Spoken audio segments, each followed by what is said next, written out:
मित्रहो नमस्कार. मुंबई महानगरपालिकेच्या निवडणुका तोंडावर आलेल्या आहेत. त्यामुळे सर्वच पक्ष अलर्ट मोडवर आहेत. या पार्श्वभूमीवर युती आणि आघाडी होणार का असा प्रश्न सध्या राजकीय क्षेत्रामधून विचारला जातोय. अशा विविध चर्चा होत असतानाच काँग्रेसनं महाविकास आघाडीतून बाहेर पडून एकला चलोरीची भूमिका जाहीर केलेली आहे. त्यामुळे महाविकास आघाडीच्या गोटामध्ये एकतर खळबळ माजलेली आहे. दुसरीकडे महाविकास आघाडीतून बाहेर पडण्याचा काँग्रेस हा जो निर्णय आहे तो काँग्रेसनं का घेतला, त्याच्यामागे पार्श्वभूमी काय आहे, हे सर्व पाहणार आहोत आपण आजच्या व्हिडिओतून. आणि त्याचबरोबर काँग्रेसची बार्गेनिंग पॉवर जी आहे ती सध्या कमी झालेली आहे. ती कमी का झालेली आहे ते सुद्धा पाहणार आहोत आजच्या व्हिडिओतून. तर व्हिडिओ शेवटपर्यंत बघायला विसरू नका. मित्र, मुंबई महानगरपालिकेच्या किंवा इतर मुंबईतील इतर भागामध्ये ज्या महानगरपालिका आहेत त्यांच्या निवडणुका जवळ आलेल्या आहेत. त्यातल्या त्यात मुंबई महानगरपालिकेच्या निवडणुकीकडे तर अवघ्या राज्याचं लक्ष लागून राहिलेलं आहे.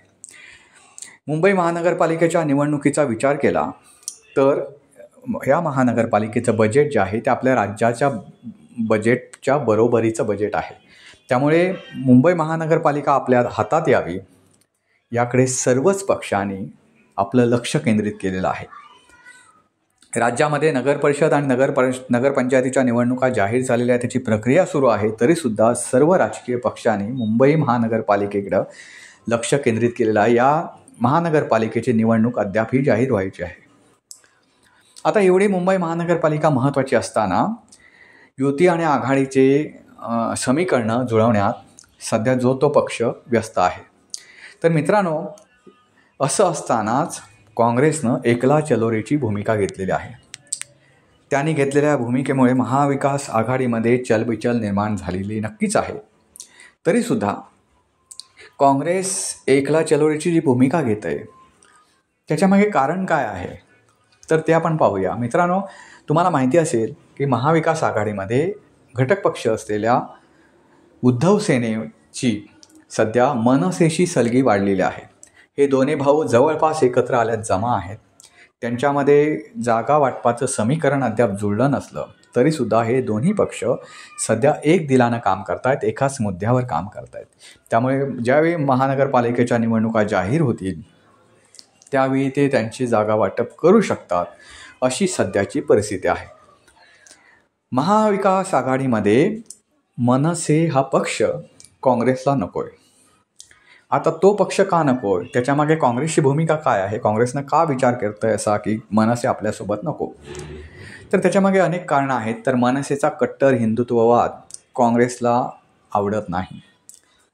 दुसरं गोष्ट म्हणजे मनसेचं खळखट्याक धोरण, विशेष करून त्यांनी उत्तर भारतीयांविरोधात परप्रांतीयांविरोधात राबवलेलं धोरण हे काँग्रेसला अमान्य आहे. काँग्रेसच्या सूत्रांनी दिलेल्या माहितीनुसार काँग्रेसचं असं म्हणणं आहे की उत्तर भारतीयांचा जो लढा आहे, उत्तर भारतीयांविरोधातला जो लढा आहे मनसे जो राबवतो आहे त्याच्यामध्ये सर्वसामान्य उत्तर भारतीय जो आहे, जो मुंबईचा केंद्रबिंदू आहे, मुंबईची जी पॉवर आहे असं म्हटल्यास वावगं ठरणार नाही, तर त्यांना फार इफेक्ट करणार आहे. बाकीच्यांना तो इफेक्ट करीत नाही. म्हणजे ज्यावेळी मराठीचा मुद्दा येऊन दे किंवा उत्तर भारतीयांचा मुद्दा येऊन दे, मनसे जे झोडते ते फक्त सर्वसामान्यांना जोडते. त्यामुळे सर्वसामान्य ज्याचा हातावर पोट आहे आणि तो पोट भरण्यासाठी मुंबईमध्ये आलेला आहे, तर अशा लोकांचं खूप मोठं नुकसान होतं आहे. जे नुकसान आम्हाला अमान्य नाही. असं कोणाच्या पोटावर गदा आणण्याचं काम मनसेनं करू नये आणि तशी काँग्रेसची कधीच भूमिका नाही. त्यामुळे काँग्रेसचं आणि मनसेचं कधीच जुळणार नाही अशी काँग्रेसची भूमिका आहे. हे दुसरं कारण. आणि तिसरं आणि महत्त्वाचं कारण म्हणजे मनसेचं आणि उद्धव सेनेचं जर जमलं तर महाविकास आघाडीला म्हणण्यापेक्षा काँग्रेसला त्याचा अधिक धक्का पोहोचू शकतो. आता तुम्हाला याच्यासाठी आपल्याला विचार करावा लागेल की काँग्रेसची व्होट बँक जी आहे ती नेमकी कोणती आहे. तर तुम्हाला माहिती आहे मुस्लिम मतं ही एक गठ्ठा काँग्रेसची मतं आहेत आणि दुसरी मतं जी आहेत ती उत्तर भारतीयांची. उत्तर भारतीय हा नेहमी काँग्रेसचा मतदार राहिलेला आहे वर्षानुवर्षे. आता तुम्ही जर म्हटलात तर अनेक इलाके जे आहेत मुंबईमध्ये तर ते इलाके मुस्लिम बहुल आहेत. त्याच्यामध्ये कुर्ला आला, कुर्ल्यामध्ये काही प्रमाणात आहे, मुंब्रामध्ये तर मोठं प्रमाण आहे त्यांचं. असे बरेचसे इलाके असे आहेत की जे मुस्लिम बहुल आहेत. त्या ठिकाणी काँग्रेसला याची हानी पोचू शकते. मुस्लिम जो हा आहे तो महाविकास आघाडीपासून, विशेष करून काँग्रेसपासून दूर जाऊ शकतो. आणि ते जर झालं तर काँग्रेसला आधी घरघर लागलेलीच आहे आणि त्याच्यात आहे ते पण हातचं जाईल अशी भीती काँग्रेसला वाटते. दुसरी गोष्ट म्हणजे उत्तर भारतीयांचा विषय. उत्तर भारतीयांचं प्रमाण मुंबईमध्ये प्रचंड वाढलेलं आहे गेल्या काही दिवसात. उलट तुम्हाला सांगायचं झालं तर मुंबईची जी मेन सिटी आहे त्या मेन सिटीमधून मुंबईत मराठी माणूस बराचसा हद्दपार होत आलेला आहे. त्यामुळे मराठी माणसामध्ये सुद्धा काँग्रेसची काही मतं पारंपरिक आहेतच. त्यामुळे मराठीच्या मुद्द्यावर फक्त मराठीचा मुद्दा जर लढवला मनसेनं असेल, उद्धव सेनेनं असेल, तर काँग्रेसला कुठलेच मत मिळणार नाही मराठी माणसाचा. असा विषय नाही. मराठी माणसाची जी काही पारंपरिक काँग्रेसची मतं आहेत ती त्यांना मिळणारच आहेत. प्लस उत्तर भारतीयांच्या सामान्य लोकांच्या बाजूने उभं राहिलं तर उत्तर भारतीयांची जी नेहमीचीच मतं आहेत जी फक्त आणि फक्त काँग्रेसलाच पडतात ती काँग्रेसला पडतील अशी काँग्रेसची सध्याची सूत्र ही आहेत, त्यांची पुढची समीकरणं आहेत. तर आता मनसे जर आलं तर आणखी एक महत्त्वाचा इफेक्ट आपल्यावर होईल अशी भीती काँग्रेसला वाटते. ती म्हणजे महाविकास आघाडीमध्ये सध्या महत्त्वाचे जे घटक पक्ष आहेत तेच आधी 3 आहेत. काँग्रेस असेल, राष्ट्रवादी, शरद पवार गट असेल आणि उद्धव सेना असेल. असे 3 महत्त्वाचे घटक पक्ष महाविकास आघाडीमध्ये आहेत. त्याच्यात आणि मनसेने एंट्री मारली तर जागा वाटपात काँग्रेसची जी संख्या आहे, काँग्रेसच्या जागा ज्या आहेत त्या आणखी कमी होतील.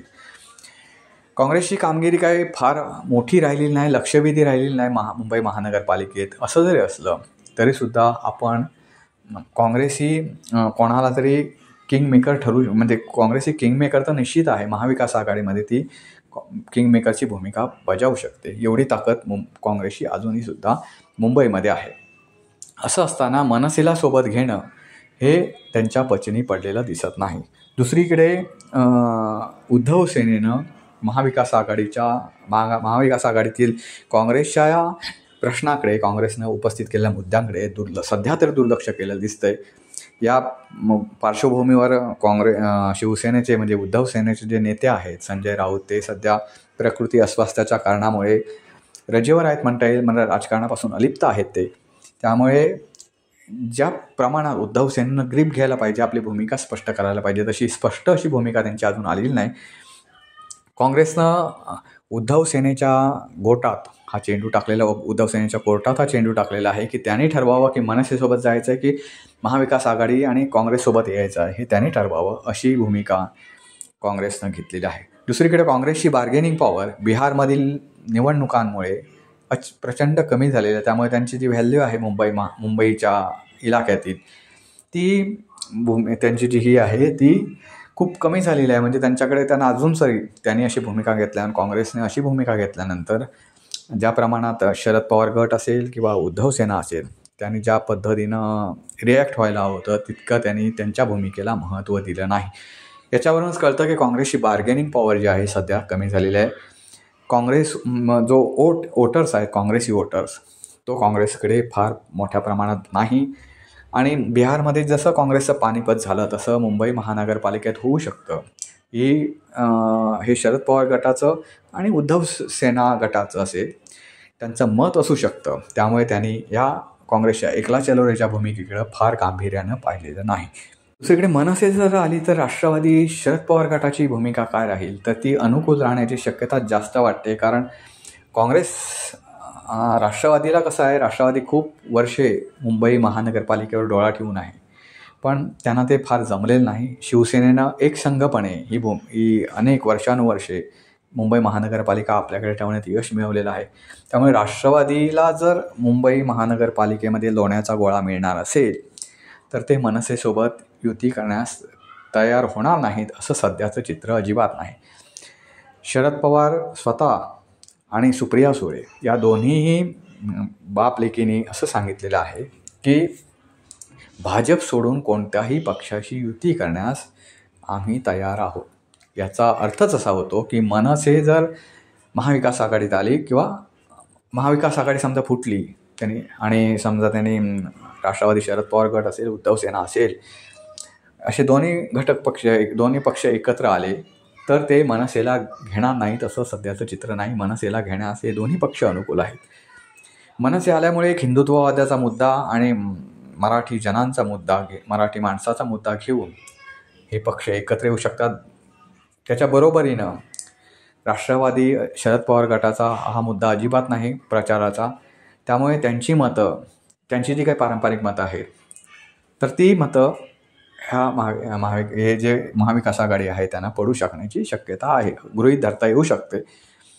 या सर्व गोष्टी जर बघायच्या झालं तर मुंबई महानगरपालिकेची निवडणूक एक रंजक वळणावर पोचली आहे असं म्हणायला हरकत नाही. मित्रांनो, जाता जाता एक महत्त्वाची गोष्ट सांगतो की काँग्रेसच्या नेत्या वर्षा गायकवाड आणि काँग्रेसचे प्रदेशाध्यक्ष यांनी जी भूमिका मांडली, मनसे त्यांच्यासोबत का नको, ही जी भूमिका मांडली, त्या भूमिकेमागे जी कारणं आहेत की उत्तर भारतीयांविरोधात त्यांनी अकारण उभारलेला लढा, त्यामुळे सर्वसामान्य उत्तर भारतीय कसा भरडला गेला वगैरे वगैरे, या ज्या गोष्टी पाहिल्या तर त्यांची मतं फक्त आणि फक्त मुंबईपुरतीच राहिल्याचं दिसून येईल. कारण राज्यातील अनेक भागात या काँग्रेसची मनसेशी युती आहे, ती पण आता नगरपंचायतीच्या निवडणुकीमध्ये आहे. म्हणजे या उदाहरणावरून तुम्हाला लक्षात येईल की काँग्रेसची भूमिका आहे ती किती ठिकाणी बदललेली आहे आणि आताच्या एकाच वेळेमध्ये.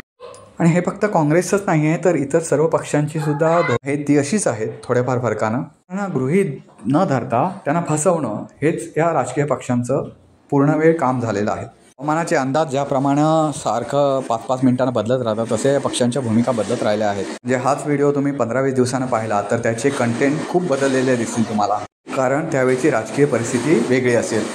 काँग्रेसच्या या भूमिकेबद्दल तुम्हाला काय वाटतं मित्रांनो, नक्की कॉमेंट बॉक्समध्ये कळवा. व्हिडिओ लाईक करा आणि शेअर करायला विसरू नका. पुन्हा भेटू एका नवीन व्हिडिओ. तोपर्यंत नमस्कार.